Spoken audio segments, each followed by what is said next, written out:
इस ड्रामा के पिछले पार्ट नहीं देखे तो पहले आप उन्हें देख लें। अगर आपको ड्रामा की एक्सप्लेनेशन अच्छी लगे तो वीडियो को लाइक कर दीजिए और मेरे चैनल को सब्सक्राइब कर दीजिए, जिससे आपको ऐसी ही इंटरेस्टिंग वीडियोस की नोटिफिकेशन मिलते रहें।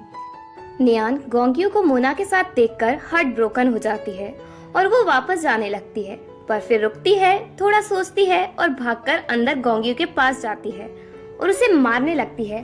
कहती है, मैं तुम्हारे बच्चे को जन्म देने वाली हूँ और यहाँ तुम दूसरी वुमेन के साथ फ्लर्ट कर रहे हो। क्या तुम इसी तरह मुझे ट्रीट करोगे? तभी हम गोंग्यू को देखते हैं जो कि पीछे बैठा हुआ नियान की हरकतों पर हंस रहा होता है और नियान उस आदमी का फेस देखे बिना उसे बहुत कूट कर रो रही होती है। थोड़ी देर बाद नियान उस आदमी का फेस देखती है और पूछती है, तुम कौन हो और गोंग्यू के क्लॉथ्स क्यों पहने हुए हो? मोना, देखो गोंग्यू, तुमने नियान को रुला दिया। गोंग्यू, तुम चुप रहो।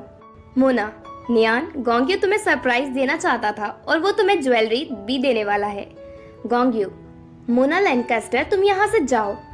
मोना गुस्से में वहाँ से चली जाती है। मोना नियान को गोंग्यू के साथ देखकर खुश नहीं होती। लगता है इसके दिमाग में कुछ और ही खिचड़ी पक रही है। मोना के जाने के बाद गोंग्यू सबसे पहले नियान के आंसू पोंछता है। आखिरकार रोई भी तो उसकी वजह से है। फिर उसके फॉरहेड पर किस करता है और कहता है, आज मैं रोमांटिक होने के लिए रिहर्सल कर रहा था, पर मुझे नहीं पता था कि तुम इस सब को गलत समझ लोगी। नियान, ज्वेलरी कहाँ है जो तुम मुझे देने वाले थे? गोंग्यू उसे ज्वेलरी देता है। नियान वो देखकर खुश होती है और उसे वहीं पहन लेती है। देन गोंग्यू उससे शादी के लिए प्रपोज करता है। नियान गोंग्यू से पूछती है, क्या तुम्हें शादी का मतलब पता भी है? गोंग्यू, हाँ, एक फैमिली जो तुम हमेशा से चाहती हो। मैं तुम्हें फैमिली दूंगा।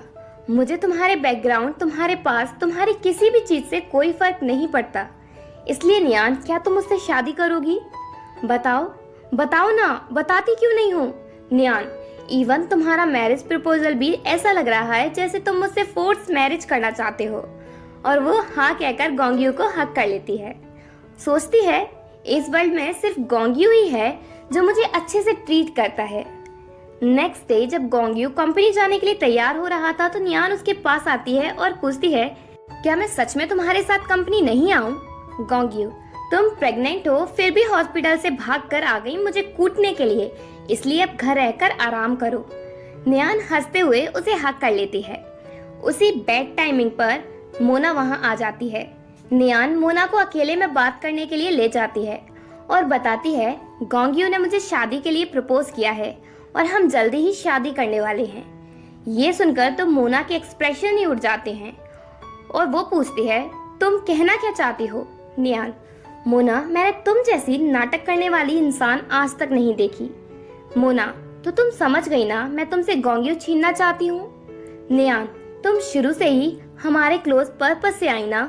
तुम काफी चालाक हो, हमारी लाइफ में एक फ्रेंड बनकर आई और गोंग्यू को सेड्यूस करने लगी। मोना, मैंने उसे सेड्यूस करने की कोशिश नहीं की, बल्कि मैं तो गोंग्यू को वापस चाहती हूँ। एक्चुअल में 5 साल पहले मैंने उसे एक न्यूज में देखा था और मुझे उससे पहली नजर में ही प्यार हो गया था। उसके बाद से ही मैंने उसके बारे में इंफॉर्मेशन कलेक्ट की। उसकी कोई न्यूज आती तो मैं 100 बार पढ़ती। गोंग्यू के लायक बनने के लिए मैंने अपनी हर पूरी कोशिश की। और नियान, तुम गोंग्यू के लायक बिल्कुल नहीं हो। नियान, पर गोंग्यू के दिल में सिर्फ मैं हूँ। मोना, जब मैं गोंग्यू को ठीक कर दूंगी ना तो वो तुम्हें पूरी तरह भूल जाएगा। फिर मोना चली जाती है।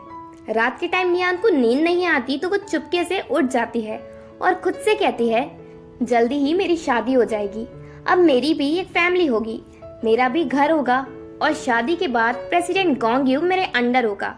गोंग्यू उठकर उसकी बातें सुन रहा था और उसकी बातों पर उसे हंसी आ जाती है।